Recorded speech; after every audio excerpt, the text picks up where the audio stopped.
Les amis du Maroc, c'est mon lien ABM sur Africa TV Network. C'était un énorme plaisir à ce débat. Question d'actualité, question de l'heure. Je suis avec Fabien Lumbala.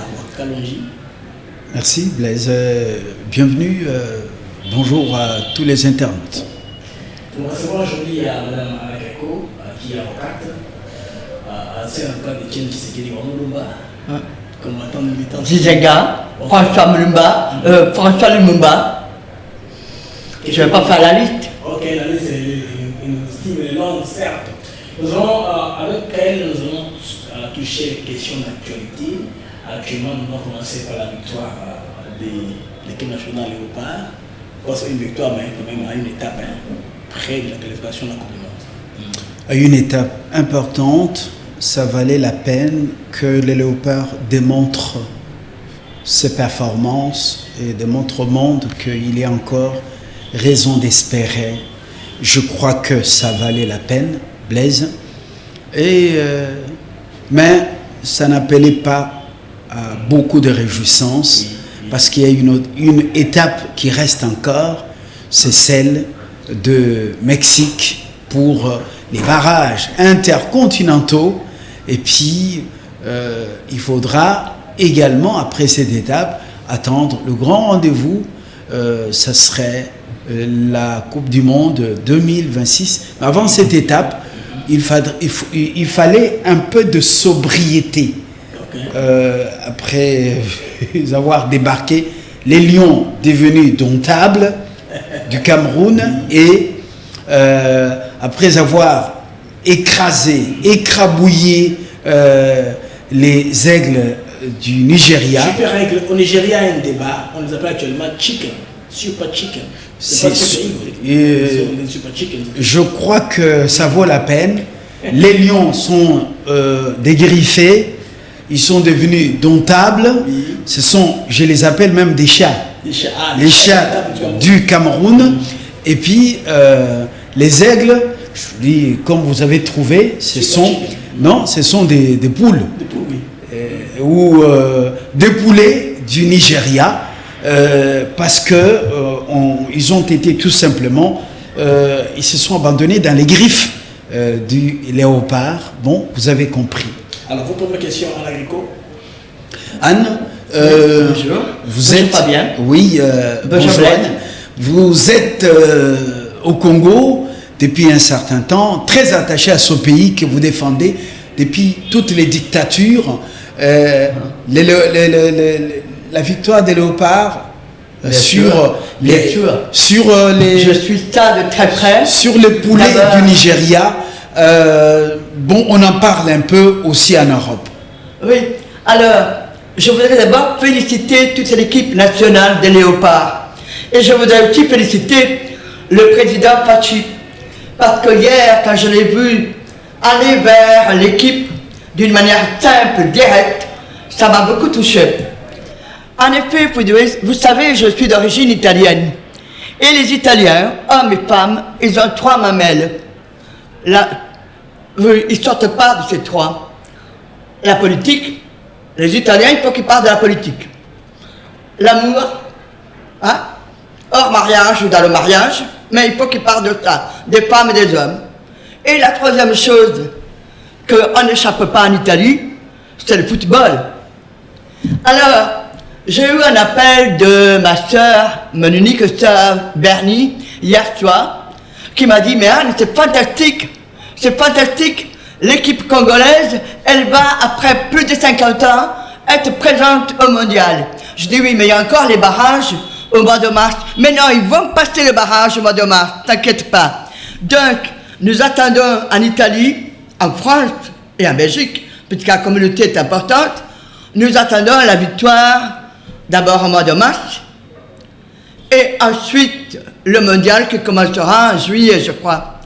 Alors j'en reviens au coach des Nigérians, de l'équipe nigériane, qui a dit que les Congolais ont remué l'eau et ils ont fait appel au vaudou. Mais oui, on était 20 millions de Quinois à remuer toute l'eau du Congo, toute l'eau de Kalamu, toute l'eau des piscines de Kasavubu, de Goma, de Bokassa, de Gombe. Et nous avons fait Coromuelo. Et bien maintenant, c'est ça.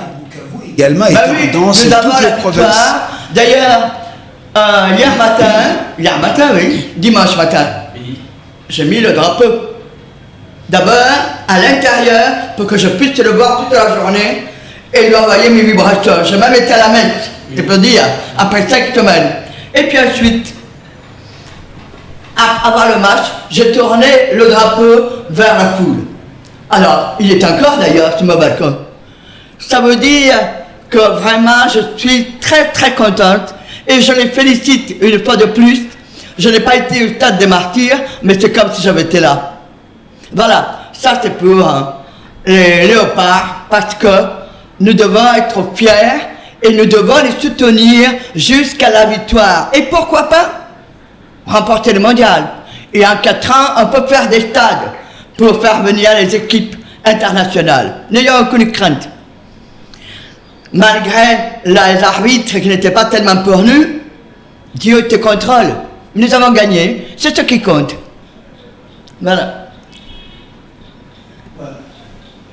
Oui, Blaise. On dit que la presse italienne s'était également intéressée à ces barrages. Oui. La presse en Italie s'était également intéressée à ces barrages. La presse, non, mais tellement c'est surtout l'international, personne ne s'attendait à ça. Personne. Quand Bernadette m'a dit hier soir que toute la presse italienne écrite et parlée ne faisait que parler de ça, et c'était quelque chose de formidable, parce qu'on a gagné 1-1, mais ensuite il a fallu faire le tir à but, les pénaltys. Voilà. Alors, l'essentiel, c'est que nous ayons remporté. Et maintenant, il peut attendre le mois de mars à Mexico. Et nous allons la remouer. Surtout que Kinshasa est bâti sur un marécage, alors ne vous inquiétez pas, on va remouer l'eau, vaudou ou pas vaudou. Vous avez compris que Anne est provocatrice, Blaise, Anne est provocatrice, remuer l'eau.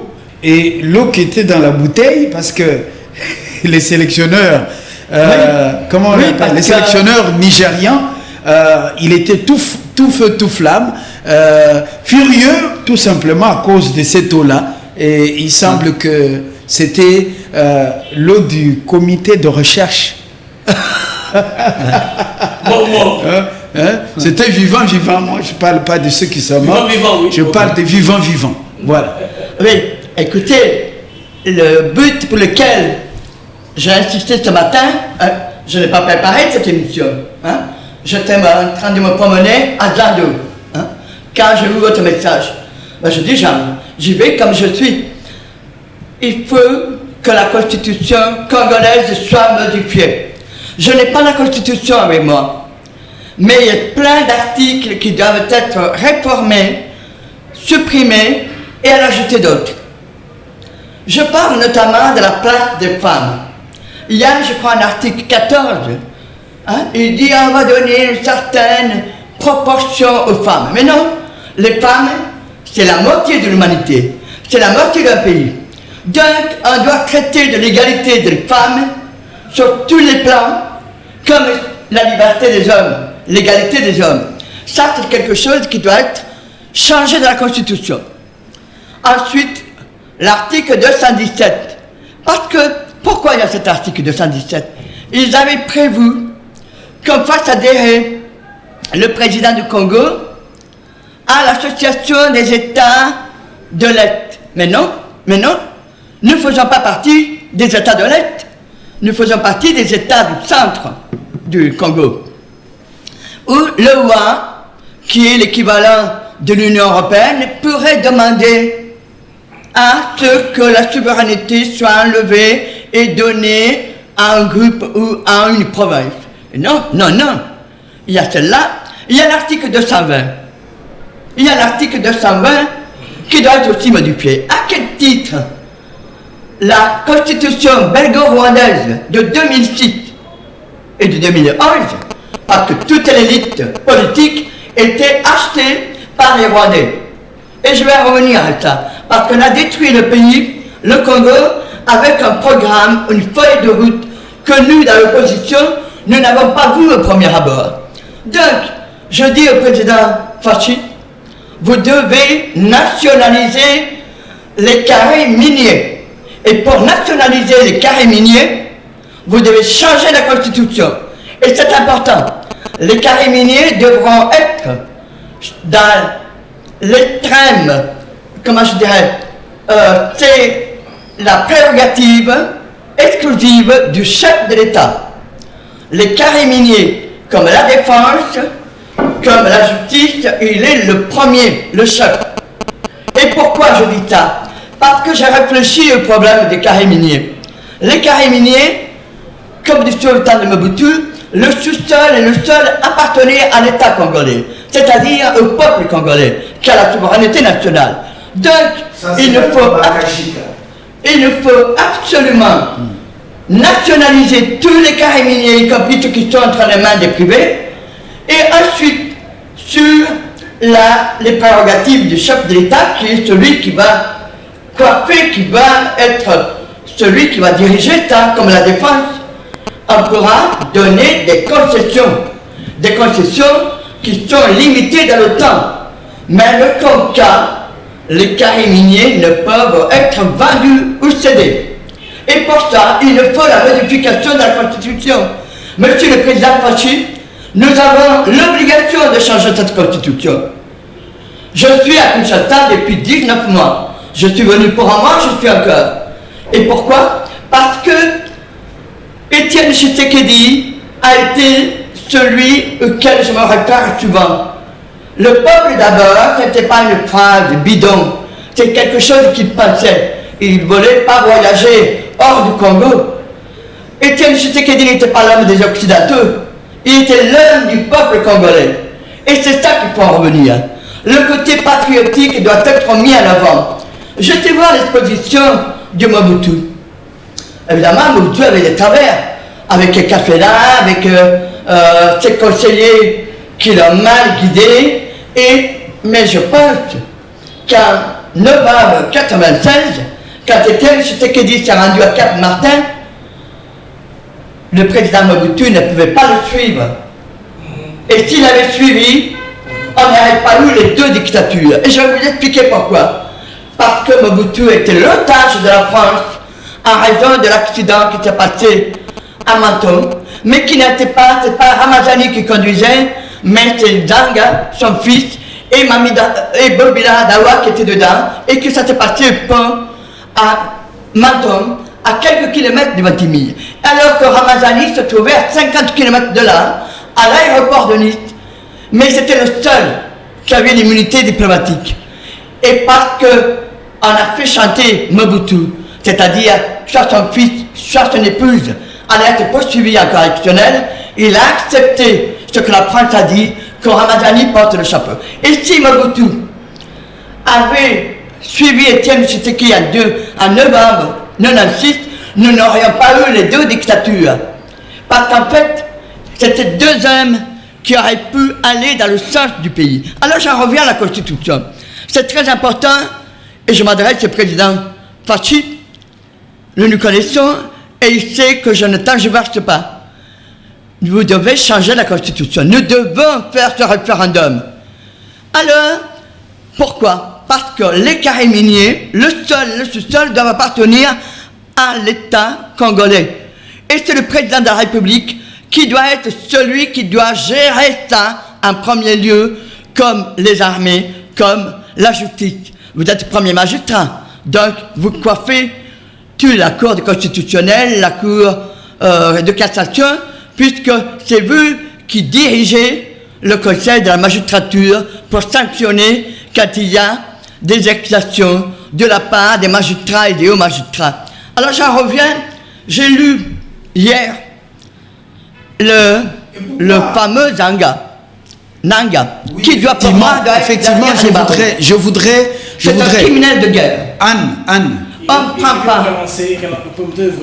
Oui. Ça, la position, vous l'avez donnée, votre position, qu'il ne faut pas qu'on traîne les pieds, il faut réviser ou revoir la Constitution de la République. Mais maintenant, Monsieur Nanga, qui est le chef donc le chef de AFC, c'est la faute de l'AFC, voilà, le chef de cette soi-disant rébellion s'oppose à la révision constitutionnelle. Est-ce que Gang est congolais ou est-ce que c'est un Rwandais camouflé? La question est posée. Vous savez, je découvre des tas d'hommes politiques avec le nom congolais et qui sont en fait des Rwandais. Alors, Nanga ne serait-il pas Rwandais comme Matata, comme d'autres? Manga Chouchou a payé tous les hommes politiques. Il a quadrillé, il a tissé pour les tenir tous les hommes politiques. Mais ce qu'il faut comprendre, c'est qu'il n'y a pas eu que ça. Il n'y a pas eu que ça. Vous savez, je vous ai dit que je vais des fois, depuis 2 mois, au marché d'Anglo. Personne ne venait m'accompagner. C'est dangereux tout ça. Maintenant, moi je suis bien accueilli. Et évidemment, il y a une piscine quand il pleut. On fait des travaux aussi bien l'avenue Bokassa, l'avenue Kazabubu. Alors, pour ne pas payer le transport, je dis je vais marcher jusqu'à Pont-Gabi à pied. Et puis là, je prendrai le transport. Évidemment, quand je vois les piscines où il y a 50 cm d'eau, c'est pas plus, j'ai qu'une chose à faire, c'est de bifurquer vers la droite ou la gauche. Et je me suis trouvé en plein bidonville. Des bidonvilles qui sont pires que les favelas de Rio de Janeiro. Pour quelqu'un qui a voyagé, eh bien, ça n'a rien à voir. Derrière la commune de Kinshasa, la commune, hein, je ne parle pas de la capitale, mais c'est des bidonvilles, c'est même pas construit en solide. C'est toutes des basses maisons avec du contreplaqué, du bois, tout ça, et des rigoles d'eau, les gens qui jettent, qui cuisinent dehors. Mais je dis, mais et je ne pouvais pas sortir. Une fois que j'étais dans ce bidonville, je devais aller à l'autre bout, assez loin, 1 kilomètre, pour arriver à l'avenue du gouvernement. Et c'est comme ça qu'ensuite, j'ai bifurqué vers Ndolo. Ça me fait des kilomètres. Mais c'est pour vous dire, les bidonvilles de Kinshasa n'existaient pas sur Mobutu. Ce sont des bidonvilles qui ont été créés de toutes pièces sur la dictature du feu Joseph Kabila, Hippolyte Kanembe. Et je vais vous expliquer pourquoi. Parce que je pose des questions aux gens. Hein. Finalement, je vais dans un endroit, il y a une table et c'est même pas en bas, et je demande une bière. Et finalement, les gens viennent. Ah, il y a des enfants qui n'ont jamais vu une blanche. Bon, eh bien, je leur souris parce que je suis comme eux. Eh bien, ils me parlent quand je leur demande d'où ils sont. Il y en a qui sont de Bandundu, de Bujimaï. Et à Kinshasa, les 450 ethnies sont présentes. Pourquoi? Parce que dans leur province, ils subissaient des exactions. Et ça, vous devez le dire. Il ne s'est pas passé seulement le génocide dans l'est du pays, mais un génocide délavé, caché, occulté dans l'ensemble du territoire congolais. Et c'est ça qu'il faut faire comprendre à la communauté internationale parce qu'elle savait. Elle savait et elle est complice de ce génocide. Nous on dit 15 millions, mais c'est même pas plus. Le génocide n'a pas encore commencé.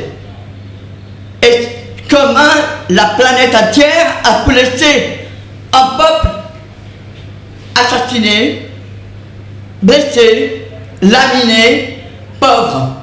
Mais maintenant, depuis 6 ans, Kinshasa commence à respirer.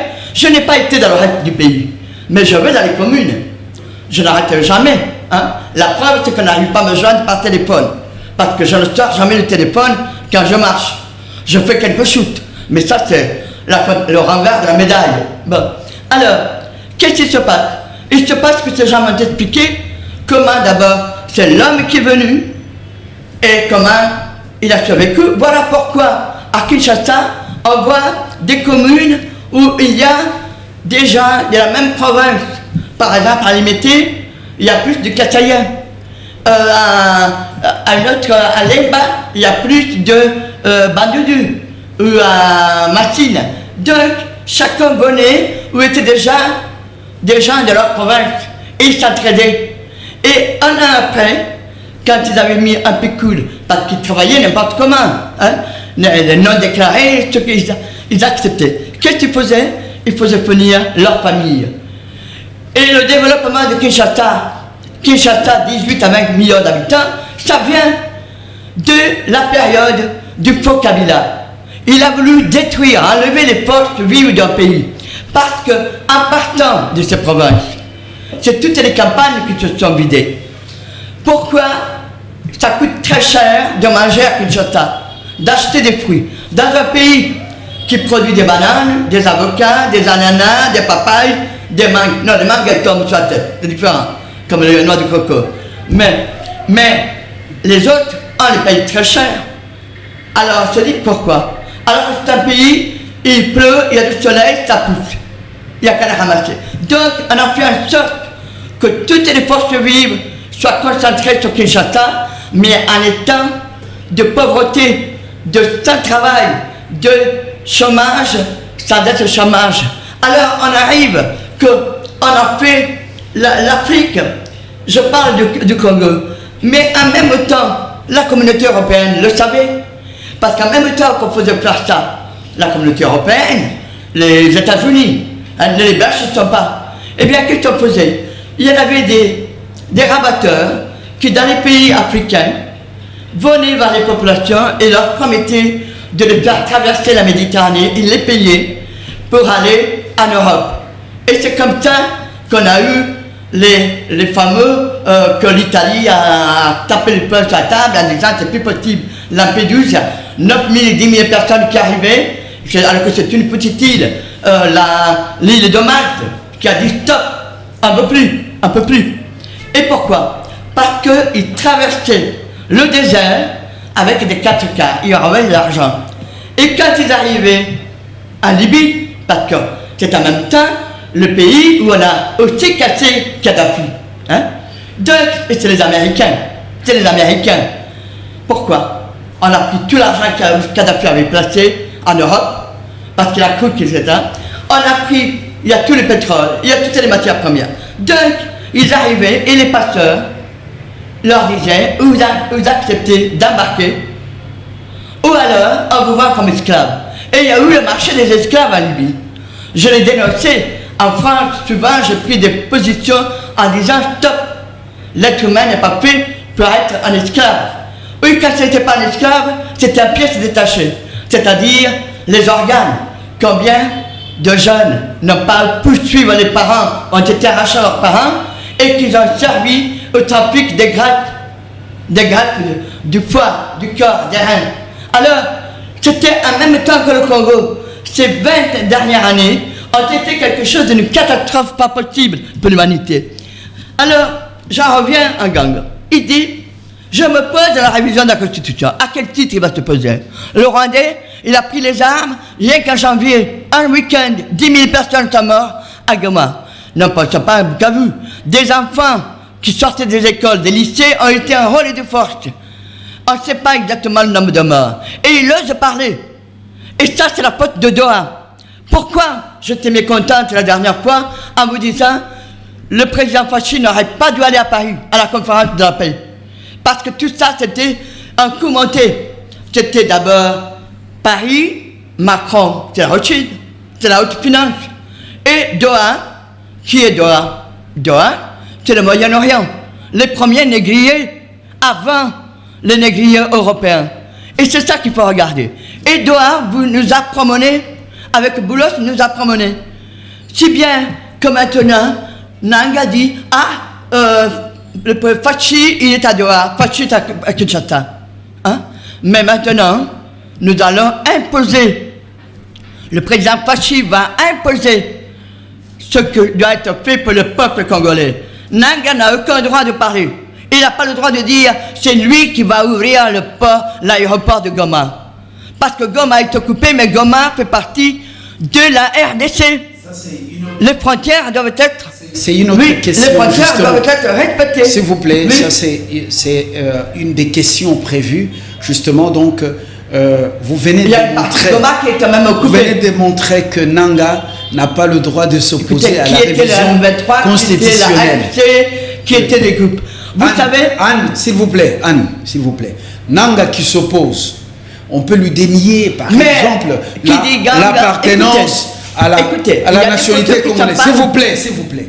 On peut dire Nanga est congolais, puis il n'est pas congolais. Mais la position qu'il adopte vis-à-vis de la révision constitutionnelle, c'est une position qui vient de Kigali ou ça vient de lui? Non.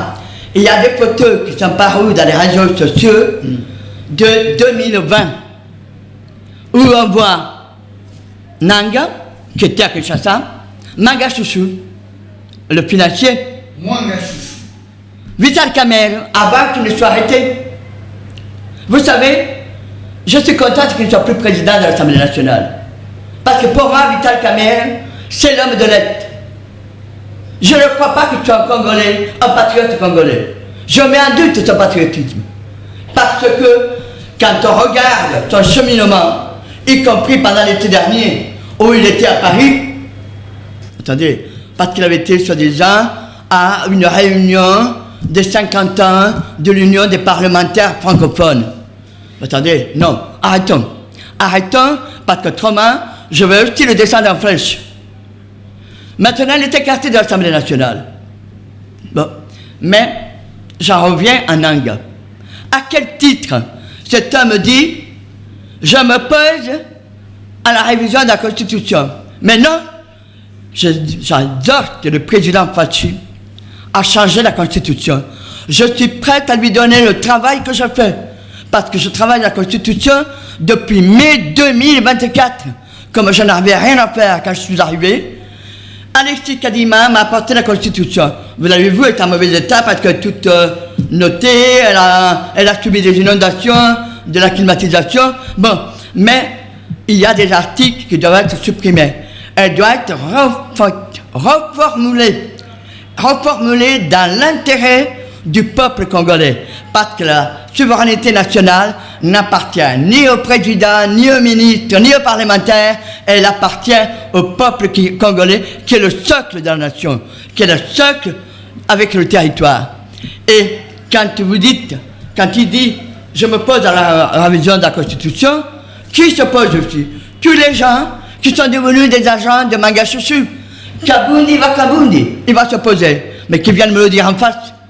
Vous savez, quand je déménageais à Limete, j'ai vu en face la permanence d'Étienne, que je connaissais, UDPS Tshisekedi.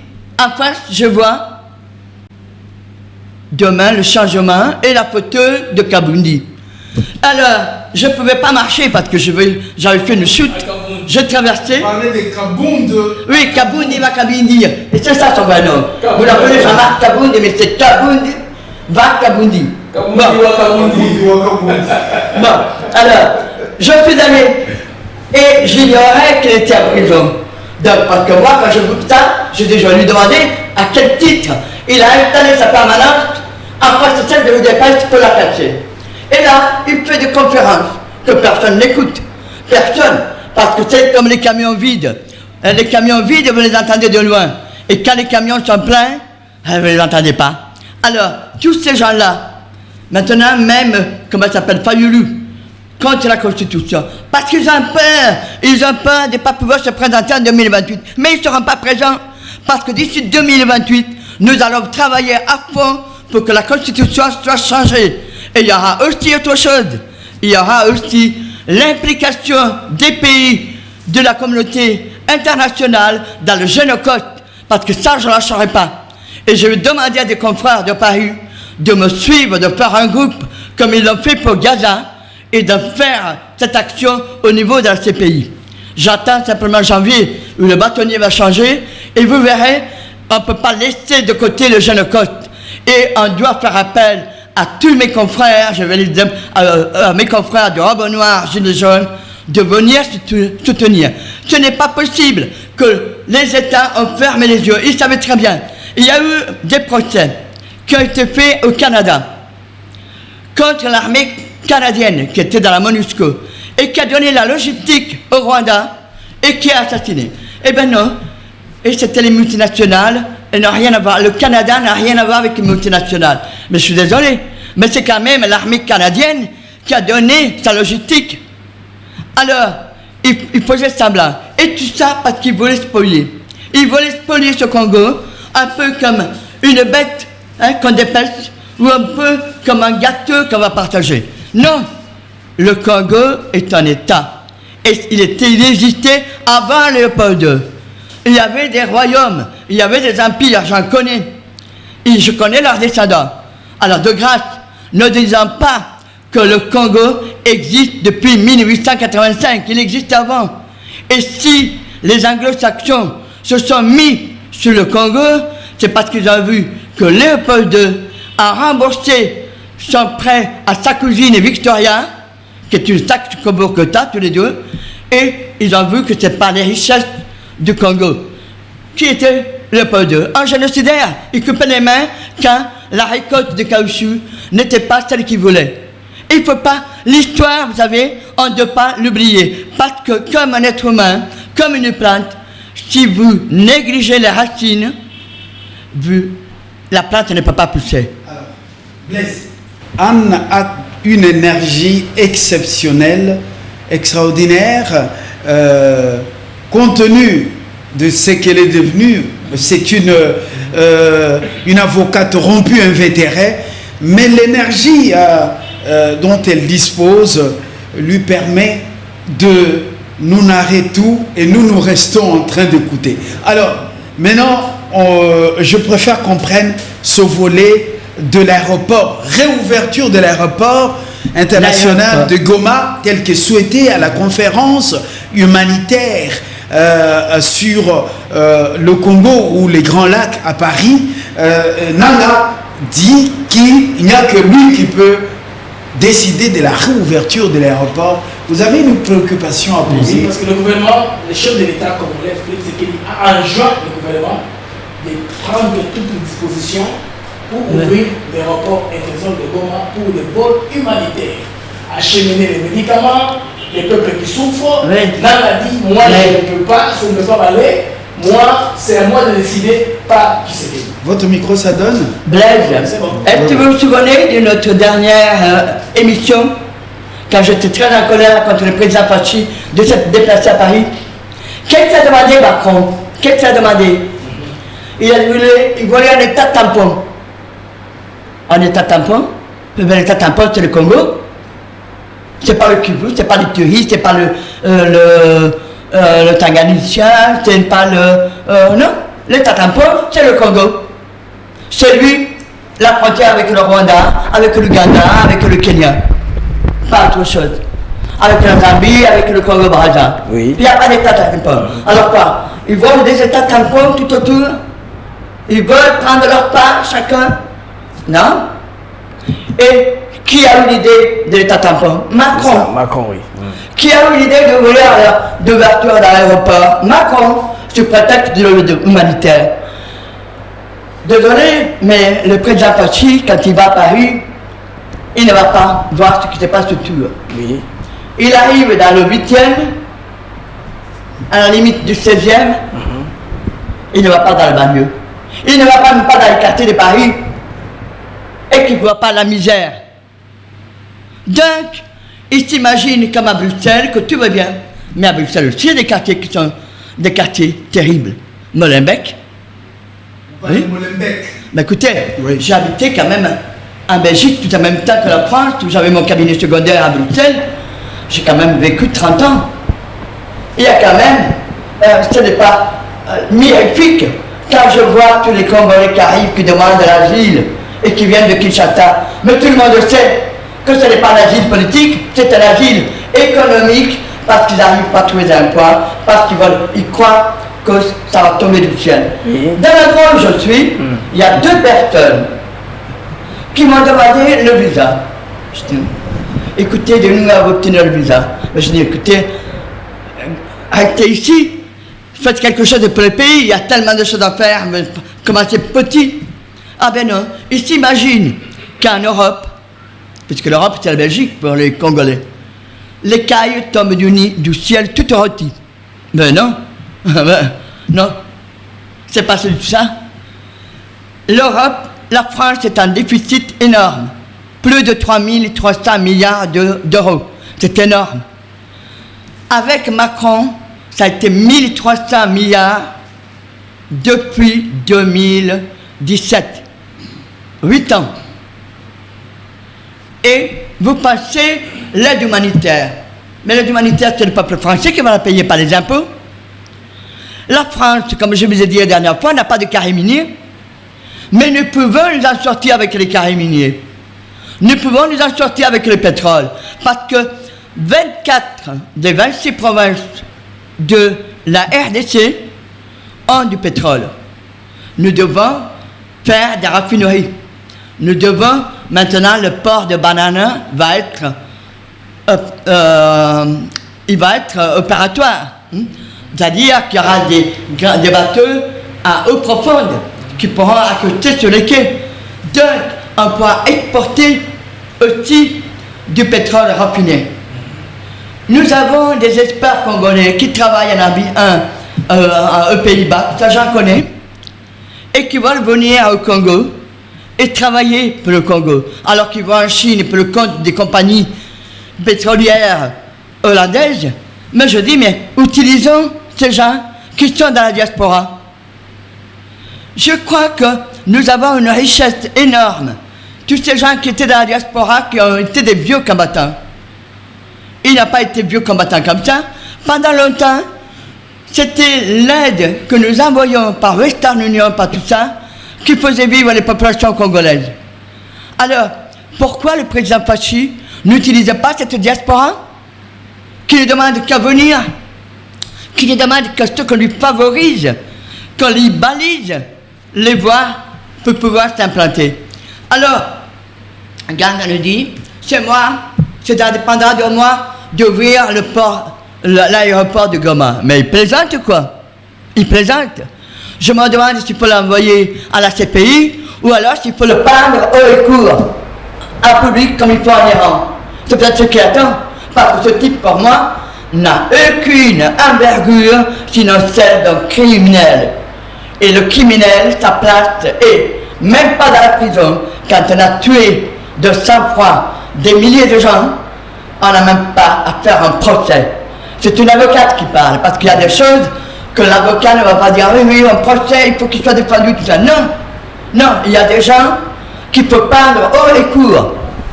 Alors, l'aéroport de Goma, s'il doit être ouvert, c'est nous qui allons l'ouvrir. Et c'est pas pour l'aide humanitaire. L'aide humanitaire, on va l'acheminer. Elle est en train de faire toutes les infrastructures. Quand Bemba a fait la recherche sur le Rwandais Hippolyte Kanembe, qui se peut appeler Joseph Kabila, il a trouvé 30 ports à l'intérieur du pays qui lui appartenaient. Dans le port de l'Ancé qui est navigable, ça veut dire trafic d'armes, trafic de drogue, trafic de tout ce que vous voulez qui soit illicite. Eh bien, en ce moment, nous sommes en train de récupérer. Ici, à Kinshasa, nous avons un zoo. Il n'y a plus d'animaux. Il se trouve à Kingatati. Kanembe les a menés dans son fief de 3000 hectares. Mais il va falloir saisir Kingatati. Il a acheté lui-même ses propres. Il a acheté les bêtes, il les a achetés. Les animaux, il y en a qu'il a importés. On parle de l'espace, les kilomètres là, il les a eu où? L'espace, où a-t-il trouvé l'argent pour se taper tout cet espace-là? Ce n'est pas déguerpir les Congolais. Mais il a dirigé le Congo pendant plus de 18 ans. C'était le gouverneur général du Rwanda au Congo. Et tout ce temps, tout le monde chantait, tout le monde dansait. Tout le monde faisait la queue. Dans les provinces, on peut voir les Okapi, les Tézèbes, tout ça, parce qu'ils ne sont plus. C'est quand même incroyable, dans une capitale, enlever une capitale de 20 millions. Qui dit 20 millions dit 1/5 de la population du Congo. C'est pas rien, hein? Sur 5 habitants du Congo, 1 habite la capitale de Kinshasa. C'est pas rien. Et quand vous voyez ce qu'on fait, ce que Ganga dit, Nanga, oui. Parlez de Nanga. Vous parlez des Nanga. Oui. Allons-y. Oui. Nanga, Ganga, c'est la même chose. Oui, Pourquoi c'est un- pas des Ganga. C'est Nanga. Oui. C'est la même chose, c'est la même chose. Ah, c'est la même chose. Ah bon. Parce que longtemps, je l'ai écrit avec un Oui. NG. Oui. Donc, ça vient de là aussi. Nanga, c'est un Ganga, c'est la même chose. Allons-y. Bon, Nganga c'est différent des Nanga. Mais, ce type d'être pas vu haut et court, publiquement, c'est un criminel, même pas la CPI. Alors, quand vous voyez ce qui se passe au Congo, alors, il devait être le 30 juin. Le 30 juin, c'est déjà il y a 5 mois. Vous l'avez vu à Kinshasa? Moi, je n'avais pas vu. Il a dit qu'il serait que le 30 juin à Kinshasa. Hein? Maintenant, Hippolyte Canet me dit je vais arriver à Kinshasa. Mais on va attendre ici. Parce que lui, il doit être pas vu haut et court. Parce qu'il y a quelques gens qui le protègent, eh bien, on va les éliminer aussi. Ah, nous sommes dans un état de légitime défense. Hein. Bon, un état de droit. Oui, la légitime défense, c'est ça. La légitime défense. Éliminer les gens, c'est pas la démocratie. La légitime défense du peuple congolais. Peut-être qu'il veut neutraliser, peut-être. C'est criminel. Neutraliser, c'est pas. Oui. Non. Je suis content d'une chose. Ok. C'est que le 15 mai, je donnais le là pour dire que Kabila était un Rwandais. Ah. Et c'est grâce à ça que le 19 mai, le Sénat a levé les immunités. Mais c'est pas fini son histoire. Parce que ça, c'est simplement le AFC, le M23. Et il y a aussi, depuis 17 janvier 2001, nous l'attendons, hein? Oui. Et croyez-moi, le travail me fait plaisir. Travailler, ça me réjouit. Alors, je vais m'abandonner corps de joie sur Kabila, le faux Kabila et sur Nanga. Voilà. Maintenant, le faux Kabila, c'était un montage de la bande de Louis Michel Oui. et d'autres occidentaux. Maman qui parle, c'est sa mère. Après avoir tué Laurent Désiré Kabila, il fallait imposer un inconnu à la tête du pays. Ni Alors, Jeannette, est-ce ni que sa Louis Michel, sœur, ni sa jumelle. est-ce que Louis Michel, la justice, Elle a la justice européenne, est-ce qu'elle ne peut pas demander des comptes à lui Qui Michel? a profité des carabiniers? Son fils Charles Michel, qui a été jeté de l'Union européenne. D'accord? Eh bien, si le père meurt, le fils, désolé, on ne peut pas mettre des gants quand il y a des populations qui ont été génocidées. Le 17 janvier, ça n'a pas été choisi par hasard. C'était la date de l'assassinat de Patrice Emery Lumumba. Comme ça, les Congolais allaient dire ah, nous avons perdu Lumumba et voilà maintenant nous avons le fils de Dieu, Laurent Désiré Kabila. Il y a la mort de Laurent Désiré Kabila. Il faut savoir comment elle a été tuée. D'accord? Alors, il n'y a pas que ça. Il y a Laurent Désiré Kabila qui a regretté tard, mais il a regretté. C'est ce que le professeur Aubert Mekeli m'a dit. Mais Louis Michel est responsable. Mais Louis Michel n'a pas agi tout seul. Il a agi avec un groupe de sionistes mondialistes. Pardon. Une fois, je vous ai parlé du château de Neuveniche, où ils se réunissaient à Westphalie du Nord. En Allemagne? Et c'était qui? En Allemagne? Qui siégeait, Berger, tout ça. Tout ça. Tous ces gens-là qui ont fait le sionisme mondialiste. Ce n'est pas un hasard. Et qui a porté le sionisme mondialiste sur les fronts baptismaux? François Mitterrand, par Jacques Attali. Les trois présidents que nous avons eus, les derniers, Sarkozy est reconnu comme étant un membre du Mossad. C'est lui qui nous a fait intégrer, alors qu'on avait voté contre, le non était majoritaire, il nous a fait intégrer l'Union européenne et l'OTAN. Ensuite, Hollandouille, oui, il faut l'appeler comme ça, Hollande. Et puis le troisième, Macron. Bon. Ces trois présidents ont coulé la France. Regardez un peu ce que les Français disent, y compris les militaires. Je ne sais pas comment ça va finir en France, mais ça ne finira pas en douceur. Ça ne finira pas en douceur. Parce que nous avons des gens qui souffrent, mais les jeunes ne se laissent pas faire. Les jeunes en ont assez. Ce mois-ci, nous commémorons le 7e anniversaire de la création des Gilets jaunes et robes noires. Vous savez ce que ça veut dire 7 ans? Il y a eu des gens, par des balles à fractionnement, qui ont eu les mains coupées et il y a eu l'œil enlevé, nucléaire. Des gens qui manifestaient pacifiquement, sans armes, sans rien. Hein? Alors, s'il vous plaît, j'ai appris aussi une chose, quand Srebrenica, quand il y a eu la guerre dans la Yougoslavie, les touristes européens allaient et pouvaient tirer sur la population comme un feu, vous savez, comme un tir sur les lapins. Vous savez, quand vous apprenez de telles informations, vous vous dites, mais le genre humain a-t-il perdu le bon sens? Pas tous, mais certains. Et il nous faut nous réveiller. Il faut retrouver nos valeurs humaines. C'est ça l'essentiel. Voilà. Alors, je vous demande au président Félix Faci, je demande qu'il nationalise les carrés miniers, tous, et qu'il soit lui, celui qui va gérer, la présidence gère les carrés miniers comme l'armée, avec des concessions, avec tout ça. Nous pouvons nous en sortir très bien. Et vous verrez que ni les États-Unis, ni la Chine, ni aucun autre pays ne viendra spolier si ce n'est pas réglementé. Voilà. Je vous remercie de m'avoir écouté. Merci beaucoup. C'était laborieux. Anne a pris tout son temps et on lui a accordé, Blaise, vous avez compris qu'il a conclu. Il a pratiquement conclu. Maintenant, c'est à vous de jouer. En tout cas, les amis, c'était un très bon moment d'avoir ces paroles avec Anne Gréco, qui est une dame qui a de la connaissance, aussi une bibliothèque, hein, parce qu'elle nous informe en temps réel de l'histoire de l'ADC que nous ne connaissons pas directement, parce qu'ayant vécu toutes ces étapes-là en Europe, vous savez qu'elle nous a donné beaucoup d'informations que nous ne connaissions pas, que vous ne trouvez nulle part écrites.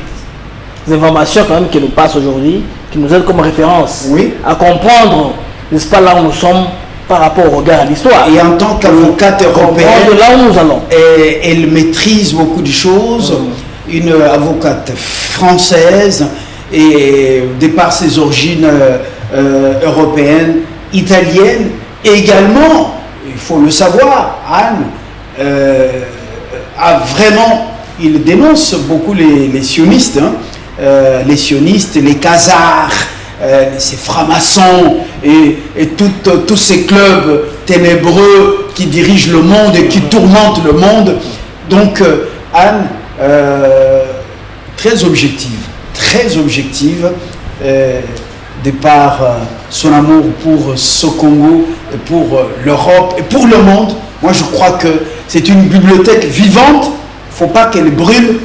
Nous prions le Seigneur qu'elle soit encore davantage en vie et qu'elle nous révèle des choses, parce qu'elle les raconte sans stylo et sans un bouquin. Anne, merci pour votre temps, d'avoir passé le temps avec nous, et nous espérons vous revoir à une prochaine occasion. Merci.